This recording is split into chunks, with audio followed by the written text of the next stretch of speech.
Pour prendre l'origine pièce, par exemple ici, on a une pièce installée. Notre origine est au coin en haut à gauche. On va utiliser la probe. Je vais vous montrer comment trouver l'origine au coin avec la probe.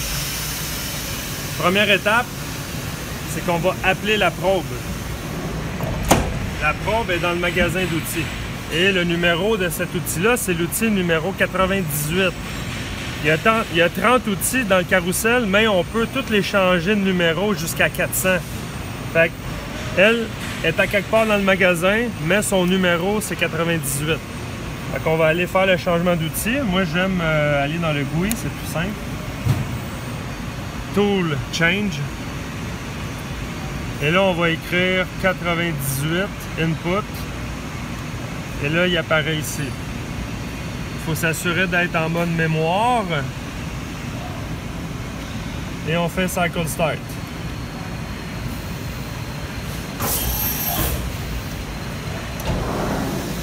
Ici, on a la probe. Là, on va en fait activer l'option de prendre l'origine pièce. Fait qu'on retourne dans GUI. Et on a l'option probe. Donc on va cliquer sur probe. Là, on a plusieurs façons de trouver l'origine d'une pièce. Là, nous, on va se consacrer pour cette vidéo-là le corner, le coin. On clique corner. Et là, il y a 5 questions importantes. Est-ce que c'est un coin extérieur ou, si j'appuie sur Select, intérieur? Là, dans notre cas ici, c'est extérieur. Alors, je reclique Select pour remettre à extérieur. Est-ce que, bon, la deuxième question, le numéro du coin. Là, présentement, on va trouver le coin en avant à gauche. Mais c'est pas ça qu'on veut. On veut le coin en arrière à gauche.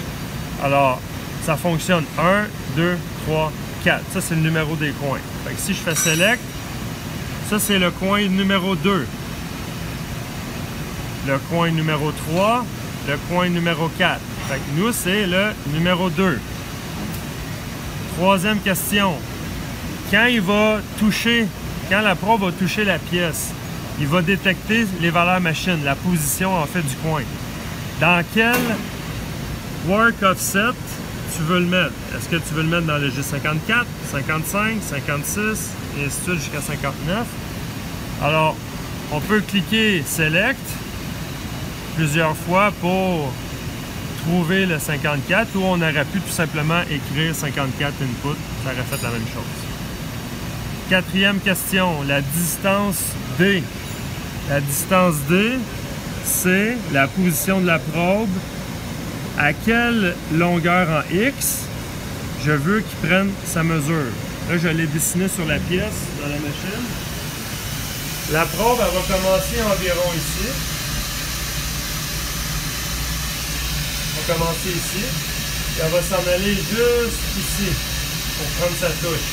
Je l'ai mis environ à la moitié de la pièce. Okay? Ça, c'est la distance D.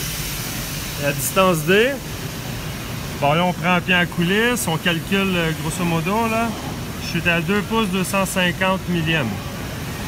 Ça veut dire qu'il va faire un déplacement de 2 pouces 250, puis ensuite, il va venir toucher. Même chose pour le E. Le E, c'est la distance en Y. Point de départ de la probe jusqu'à la première touche qu'on veut faire. Là, ici, je l'ai identifié. Le E ici, c'est le Y. Fait que la probe va commencer environ ici. Il va faire un déplacement. Là, je vais faire un déplacement d'1 pouce et quart. Et ensuite, il va venir toucher. Fait que je vais écrire 1 pouce 250. Parce que c'est environ c'est la moitié de ma pièce. J'ai répondu aux 5 questions. Le I et le J, on ne s'attardera pas trop avec ça. C'est qu'en rajoutant le I et le J, c'est qu'on peut trouver l'angle de notre pièce. Ça veut dire, je donne un exemple, les taux n'auraient pas été alignés correctement. On aurait pu prendre le I et le J, il aurait détecté les angles. Et à même le programme d'usinage, on vient rentrer une ligne de commande où est-ce que là, il va tout décaler en angle votre programme. Mais là, je n'expliquerai pas ça là, dans cette vidéo-là. J'ai mes 5 questions. Très important, il faut positionner la probe en dedans d'un demi-pouce, de 400 millième, du coin. Fait qu'il faut vraiment le placer manuellement, la probe. Fait que je m'en vais à Handle. Je vais utiliser ça ici. Et je vais amener la probe au point que je veux trouver. Okay? Fait que là, on va y aller. Là, c'est à l'œil, c'est normal. Première chose, c'est le Z. Le Z, il faut s'assurer que le rubis, c'est la petite boule rouge, soit en dessous de la surface pour qu'il soit capable de bien prendre sa touche. Ensuite, il faut que je sois en dedans d'un demi-pouce dans l'axe des X et Y. Fait que présentement, j'ai environ un demi-pouce en X et en Y. J'ai environ un demi-pouce en Y ici. C'est juste ça qu'il faut faire avant de partir le probing. Je vais fermer les portes.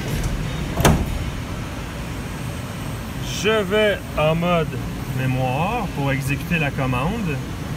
Et là, un petit truc de sécurité, le feed rate, on va le mettre à 0. C'est comme un frein. Okay? On va contrôler la vitesse à laquelle la probe va se déplacer juste en augmentant d'une coche. Okay? Ça, c'est notre contrôle. Cycle start. Je vais juste donner une coche plus haut. Et là, on va voir la probe se déplace. Là, elle se déplace lentement parce que c'est moi qui ai le contrôle. Je peux aller un petit peu plus vite. Il prend la première touche pour trouver la pièce et une deuxième touche pour vraiment prendre la mesure. Là, il s'en va retourner au coin et il va faire la distance D. Il touche une première fois pour trouver la pièce, une deuxième fois pour prendre la mesure. Et il va aller se replacer au point de départ.